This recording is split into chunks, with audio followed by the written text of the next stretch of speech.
All right, let's jump back in, talk more about the economy here for just a moment. Trish Regan joins us now.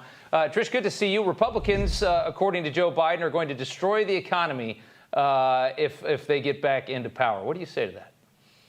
Well, let's just look at the evidence, okay? You want to talk about who has destroyed the economy, Rob. I think it's pretty evident when you look at the inflation numbers, including the ones that we just saw today. We've got a serious problem on our hands. We have 2 consecutive quarters of decline in GDP, which used to mean, and I say used to because, you know, the world's kind of crazy these days, used to mean we were in recession.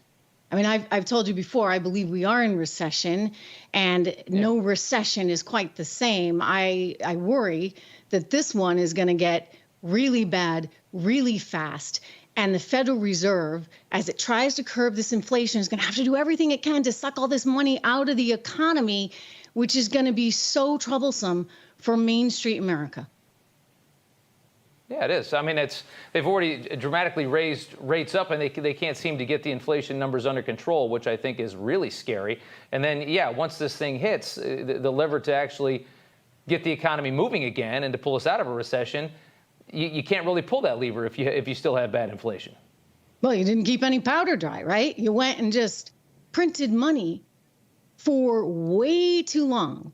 And not only did the Federal Reserve print money, you also had your government there, courtesy of Joe Biden, giving out more in the way of stimulus checks. We've had the Democrats put through a stimulus package. I mean, we have so much spending on so many fronts. And frankly, we were continuing to have that even though we didn't really need it, right? Even though the economy was in recovery. Right. And so what is the consequence of that? Massive inflation. And here's something for you to know, Rob. If you actually look at today's inflation numbers and how they're calculated and compare them to what we had in the early 1980s and how they were calculated back then, so I'm talking apples to apples, oranges to oranges, what you would find is that we are much more similar to where we were in the early 80s. And that means we're looking at probably much more like 13, 14% inflation. And that's not what they're telling us because they've recalculated how they do this. But if you go back to how they used to do it, guess what? It's a lot worse than you thought. And we needed Paul Volcker back then to come in alongside Ronald Reagan and say, you know what? We're going to hike rates. And they did it really aggressively, a lot.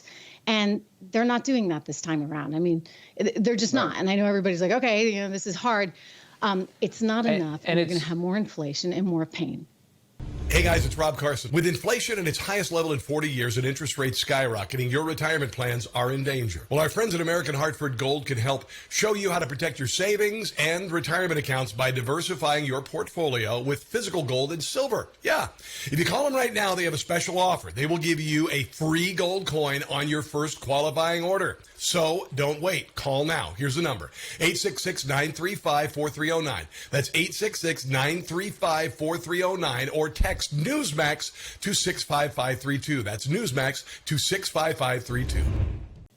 And the fact that I think the fact that they cut rates during COVID, and instead of just reopening the economy and just letting it take off, the fact that they cut rates there was a huge mistake and exacerbated the problem even further. I also think, last question here, that the Biden administration needs to stop planning these events that they seem to have on days that economic data is released. This is the second month in a row. The first was James Taylor playing his stupid guitar. I mean, they do this amidst some of the worst news you can imagine optically. I mean, how ridiculous does this get? Well, you know, they think they can just make it up. I mean, I would say in defense of what the Fed did back in March 2020, what we never should have done, frankly, in my view, and I was very vocal about this at the time, was we should not have shut down the economy in such an extraordinary, extreme way as we did. We should have protected those that needed it, and we should have tried to at least continue moving on. But we didn't do that. We shut everything down, and as a result, the Fed had no choice, right? They did what they had to do, and actually, I commend what they did in March 2020, and even in the months following that. It was when it continued on and on and on, including until just recently. Right. That's when you knew. And they sat there with a straight face, Rob, and they told us it was transitory. Big word. But you know what? It wasn't transitory, which is what I maintained the entire time.